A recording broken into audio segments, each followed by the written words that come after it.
이러한 댓글이 달리고 있는데 참으로 안타깝습니다. 정부의 목표는 무주택자들이 당장의 호가대로 사기를 바라는 게 아니다. 매물이 계속 쌓여서 호가가 내려가게 하는 그런 목적이다. 그렇게 계속 내리다 보면은 대출 없이 누구나 싸게 살 수 있다. 아니 가격이 얼마까지 하락하길 원하는 건데 내가 원하는 가격이 뭐 20억짜리 10억이 그러면은 20억짜리 바로 10억이 되는 게 아니라 20억, 19억, 18억 이런 식으로 점진적으로 떨어질 겁니다. 그 누군가는 17억, 16억, 15억에 잡는단 말이야. 그러면은 10억까지 내려오지 않을 수도 있어. 다 단합을 해야 돼. 우리 사지 말자. 손잡고 아무도 사면 안 돼. 그 누구도 배신하면 안 돼. 배신한다니까 누구는. 수요 억제와 공급 증가를 동시에 하는 전략입니다. 상당히 영리하죠. 매물이 풀리니까 이것이 바로 공급이고 아무도 못 사게 하니까는 매물은 계속 쌓이는 그러한 전략이다. 그리고 5월 9일 이전까지 판 사람이 버틴 사람보다 손해보도록 하지 않겠다는 건 강화된 보유세를 실시하겠다는 강력한 신호입니다. 아마 농지 압박도 대규모 주택 건설 부지 확보 차원으로 보입니다. 여기는 시골이야. 아무튼 싱가포르 모델 염두에 둔 거죠. 싱가포르가 집값이 얼마나 비싼데 월세가 얼마나 비싼데 버티다가 가격 하락 본격화되면 지난 몇 년간 벌었다고 생각하신 것뿐만 아니라 본전도 못 건질 수가 있어요. 물론 저도 미래 가격이 어떻게 움직일지 장담은 못해요. 단지 지금 정부가 지난 정부들과 작전의 짜임새가 차원이 다르다는 건 분명해 보입니다. 현재 정부에 대한 믿음이 확고해 보이죠. 누구를 지지하는지 여실히 드러납니다. 아예 투기꾼들 머리 위에서 놀고 있어요. 여기에 어떻게 대응할 것인지는 누구도 책임져 주지 않고 개인의 판단입니다. 라는 댓글이 달렸습니다. 현재 정부 정책에 대한 믿음이 굉장히 강한 게 느껴집니다. 현재 정부는 다르다. 집값을 잡을 수 있다. 내가 원하는 가격까지 집가격은 하락할 것이다. 이러한 믿음이 보입니다. 근데 제가 현실을 알려드리려고 댓글을 달았습니다. 웬만해서는 댓글 잘 안 달거든요. 괜한 논쟁으로 번질 수도 있고 말꼬리 잡고 공격이 오기 때문에 답댓글 안 달아요. 웬만해서는. 근데 너무 안타까운 나머지 답댓글을 달았습니다. 최근 대통령 서울 지지율 6.6% 큰 폭으로 하락했습니다. 실제로 서울 아파트 가격이 주춤하고 하락한 곳들이 생기니까 지지율이 하락을 했어요. 그 직후 연일 강공이던 부동산 발언도 조용해졌습니다. 딱 지지율을 발표하고 SNS를 멈췄습니다. 대통령이. 갑자기 멈췄어. 매일같이 신나게 이거 썼는데 그 직후 단 한 번도 부동산 발언을 하고 있지 않습니다. 이게 현실이야. 서울 집값이 조금만 흔들려도 지지율이 즉각 반응해. 왜냐하면 주택 보유자가 국민의 절반 이상이니까. 진짜로 집값이 설마 했다가 진짜 하락하면은 이것 봐라 하면서 지지를 안 해. 생각을 해보자는 거예요. 이런 구조 속에서 과연 어떤 정치인이 과연 잡을 수는 있을까? 그러자 바로 또 댓글이 달렸습니다. 아파트값 폭등으로 결혼 기피, 출산율 하락, 자산 격차 확대, 사회 불안에 부동산으로 자금이 쏠려서 돈이 안 돌아 경제가 어려워지고 있습니다. 굉장히 대국적으로 말씀을 해주시네요. 사회 온갖 망국적 해악을 끼치는 거에 대해서는 어떻게 생각하세요? 정치인이신가요? 혹시 난 그런 거 신경 안 써. 나라가 망하든 말든 나만 돈 벌면 땡이야. 이게 왜 뭐가 잘못됐죠? 보이지 않는 손 모르시나요? 보이지 않는 손으로 인해서 모두가 다 이익이 되는 상황 모르시나요?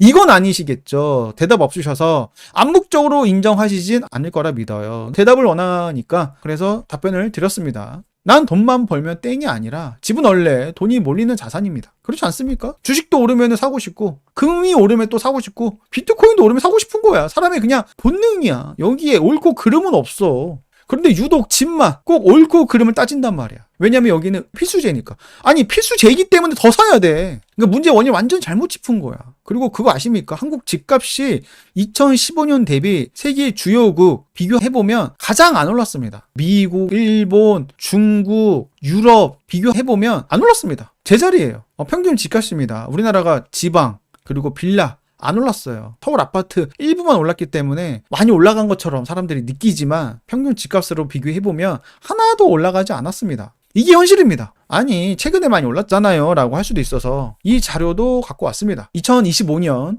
1년 집값 변동률 전 세계에서 우리나라가 하위권입니다. 튀르키예 1년 동안 32% 올랐습니다. 어마무시하게 많이 올랐습니다. 물가도 그 정도 올랐어요. 여기는 물가도 32%, 집값도 32% 올랐어요. 근데 우리는 2% 올랐다. 1년 동안. 이게 현실입니다. 그리고 이러한 기사도 있습니다. 서울 집값 주요 도시에 비해서 30%대 수준이다. 84제곱미터 환산을 해보도록 하겠습니다. 뉴욕은 32억, 런던은 28억, 시드니 22억, 상하이 17억, 싱가포르 19억, 도쿄 17억, 우리나라는 한 11억 정도 됩니다. 이게 2025년 기사입니다. 그러니까 주요 도시보다 우리나라 집값이 낮아요. 다른 나라가 훨씬 더 높아요. 그러니까 질문자님 논리대로라면은 전 세계는 그냥 사회에 온갖 망국을 막 끼치는 마개 적폐 소굴이야. 출산율을 막 망치게 하고 망국으로 이끄는 투기꾼들만 있는 거야. 김포 가봐. 3, 4억대 신축 널렸다니까. 살기 되게 좋아요. 여기 신도시야 심지어. 너무너무 좋아. 학교, 상권 너무나 잘 되어 있어. 한강도 가깝고. 얼마나 좋아. 서울도 금방 갑니다. 솔직히 이게 비싼가요? 이런데 무슨 망국적 투기니 막이니 하면서 마녀 사냥을 왜 하겠습니까? 한번 생각을 해보자는 거예요. 그리고 공급에 대해서도 이러한 댓글이 달렸습니다. 꼭 새로 지어야만 공급인가요? 기존 소유자가 내놓는 매물도 공급이지요. 이거 이광수 의원 항상 하는 주장입니다.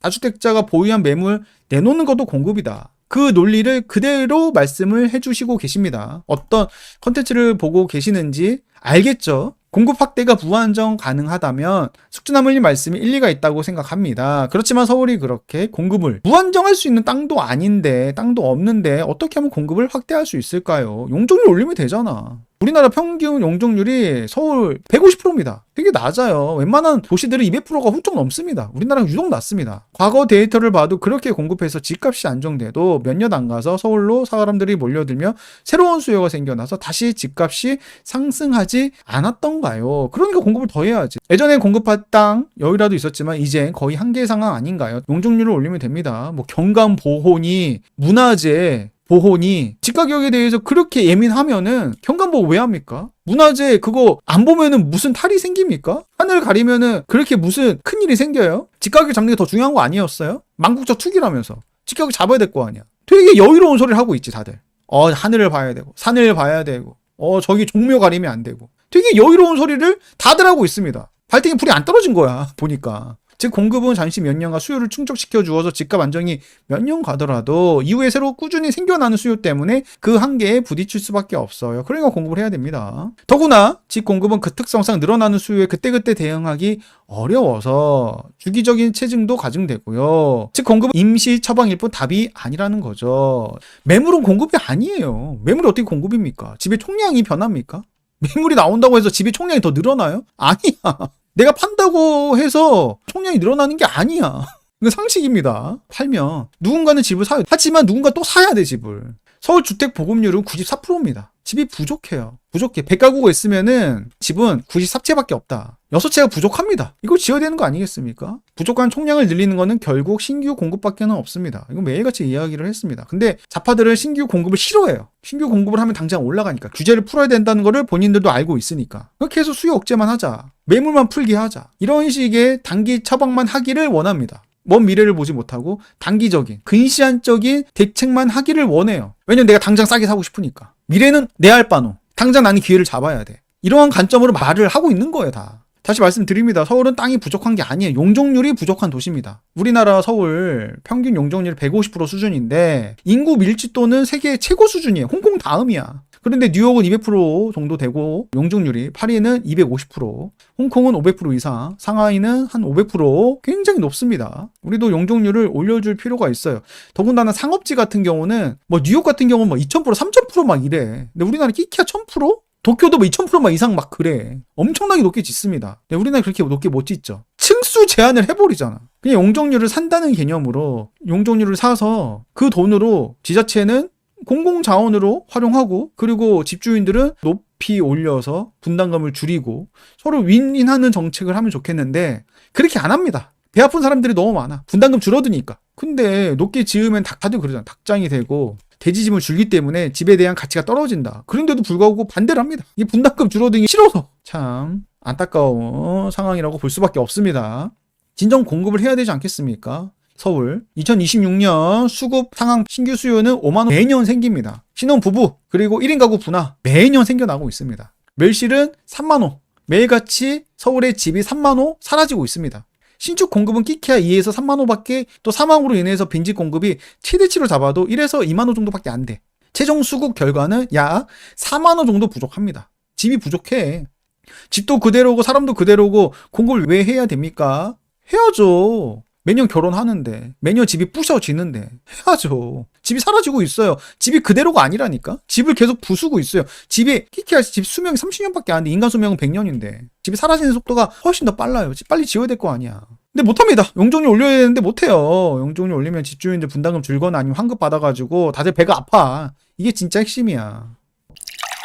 이러한 댓글도 달려요. 왜 자꾸 임차인 걱정이냐. 가식적이다. 너무 위선이다. 이게 왜 위선이죠? 제가 부동산으로 집을 사가지고 부자가 됐습니다. 근데 집 사라고 하는 게 왜 위선이야? 그리고 집을 안 사가지고 힘든 상황에 처하는 게 빤히 보여. 전월세가 떡상하고 있잖아. 낭떠러지에 걸어가고 있는 모습을 그대로 내가 지켜볼 수가 없어. 집을 사라고 해야 돼, 무주택자분들에게. 또 이런 댓글 달립니다. 아파트를 10억에 샀어. 얼마 후 주변에 지하철 들어오고 명문고 이전해서 주거 환경 개선되니 이게 30억이 됐어. 뭘 말하고 싶은지 알겠죠? 네 노력으로 된 건 아무것도 없어. 세금을 투입해서 집가격이 오른 거야. 그러니까 너 세금을 많이 내야 돼. 다 환수 조치 당해야 돼. 이러한 취지로 말하는 게 느껴지죠. 근데 집이라는 게 이런 호재로 올라갑니까? 호재로 올라가는 게 있는데 금리, 환율, 공급, 돈의 가치 하락, 정말 여러 가지 요소로 인해서 집가격이 올라가는 건데 꼭 하나만 세금을 투입해서 집가격이 올라간다. 이러한 논리로 말하고 있습니다. 세금 투입했잖아. 인프라 개선 혜택 받잖아. 20억 올랐는데 이 혜택 온전히 네 게 아니야. 그러니까 보유세를 대폭 올려야 된다. 환수 조치해야 된다. 그동안 과도하게 면세 혜택을 받아왔다. 무슨 면세 혜택을 받아와. 보유세를 안 내본 티가 납니다. 우리 종부세 내려고 대출 받은 다 경험 있으시잖아. 있잖아요 다. 집 팔고 종부세 때문에. 그러니까 다들 종부세 얼마 안 된다. 보유세 우리나라가 진짜 얼마 안 된다라고 하니까 진짜 얼마 안 되는 줄 아나 봐. 이 논리도 알죠? 겸손은 힘들다. 그 김호중 방송에서 항상 하는 이야기입니다. 거기에 나오는 경제 전문가들이 너희들 잘한 건 없어. 이거 다 우리가 낸 세금으로 집가격이 오른 거야. 그러니까 올라간 건 네 게 아니야. 이런 식으로 되게 폄하를 해. 집가격은 좋은 데는 항상 비쌌어요. 예나 지금은 10년 전, 20년, 30년, 40년 전, 50년 전에도 항상 비쌌습니다. 압구정 예전 가격 싸다고 해서 그때도 싼 줄 아시죠? 아니야. 그때도 가장 비싼 아파트였어. 그때도 가장 고급 아파트였어. 그걸 사기 위해서 얼마나 노력했겠냐고. 그 당시에도. 가장 비싼 아파트니까. 왜 그걸 왜 인정을 못하는 거야? 가장 비싼 아파트 사기 위해서 그 사람이 얼마나 참고 인내하고 노력하고 왜 그 성과는 왜 모른 척하는 거냐고. 남이 잘 된 것은 우리 못될 것이고 내가 안 된 것은 남 탓. 제가 반박 댓글을 달았습니다. 집값 상승이 공공 인프라 덕분이면은 하락할 때 손실도 국가가 보존해야 되는 거 아니겠습니까?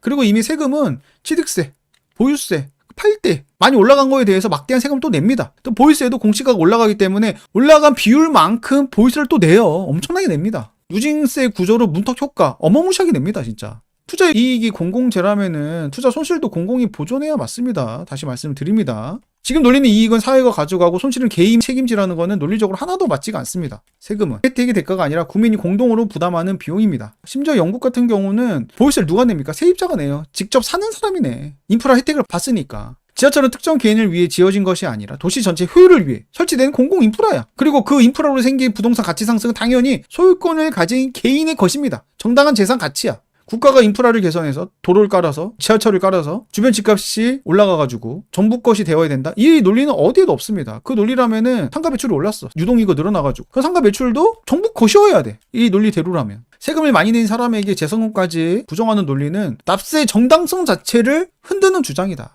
정말 이렇게 대놓고 말씀해 주시는 분들도 있어요, 진짜. 집이 없으니까 내가 집을 갖고 싶은 마음을 사회 정의를 위해서 집값이 떨어져야 한다고 포장하면서 남들 안 되길 바라는 그런 추악한 마음. 정말 대놓고 말씀하시는 분들도 있어요. 또 누구는 우리 솔직해지자. 서울아파트 비싸다고 욕하는 거 그거 배 아파서 그런 거잖아. 국가 경쟁력, 청년 주거 문제, 출산율 하락 전부 핑계잖아. 뉴욕, 도쿄 집값 비싸도 도시 경쟁력 잘만 나온다. 청년들 내 집 마련 힘든 건 어디를 가나 마찬가지다. 서울 도시 경쟁력 전 세계 4위다. 집을 사는 게 말이 됩니까? 청년들이 도시 경쟁력 4위 그것도 아파트 고급 주거 형태의 아파트를 마음대로 살 수 있는 환경이 말이 됩니까 그게? 애초부터 말이 안 되는 거야. 거창한 대의 명분 이런 거 들이미지 말고 그냥 잘 사는 사람들이 본인처럼 시궁창에 떨어지길 바라는 거잖아. 그래서 폭락하러 고사 지내는 거잖아. 이게 위선 아니겠습니까? 솔직해지자 진짜. 이분이 제대로 팩폭을 날렸습니다. 저도 솔직히 이렇게 하고 싶었는데 제가 예전에 악플 되게 세게 달린 적이 있어요. 그 이후로 제가 조금 살리는 게 있습니다. 칼로 저를 죽이겠다는 협박 댓글에 달린 적이 있어요. 저는 그걸로 너무나 충격이 빠져가지고 경찰서 가서 신고도 했습니다. 근데 경찰서에서는 유튜브 댓글을 잡을 수가 없대요. 그 댓글 한번 받아보니까 야 진짜 이런 식으로 세게 나가면은 내 생명 위험해질 수도 있겠다. 아 진짜 그런 생각 든다니까.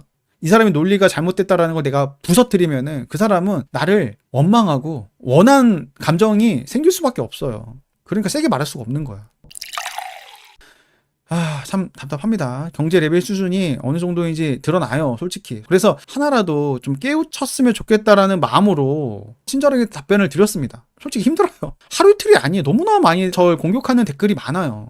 가급적이면 저도 안 보려고 노력하는데 어떨 때는 정말 지나치게 힘들 때가 많아요. 그래서 이렇게 댓글을 다는데 역시나 무한 답 댓글이 달립니다. 그러니까 사람은 쉽게 안 변해. 이 사람이 제 말 한두 번으로 변했을 거라면은 하락을 기다리는 사람이 아니었겠지. 진작에 내 집 말을 했겠지. 본인이 직접 부딪혀보고 깨지고 그래야지만 그나마 깨닫는 게 인간이기 때문에 몇 마디 이걸로는 절대 안 바뀌어. 그럼에도 지방선거 앞두고 저는 단 한 명이라도 계몽해 보려고 노력하고 있습니다. 이렇게 말해서 간혹 기적이 발생하기도 한다.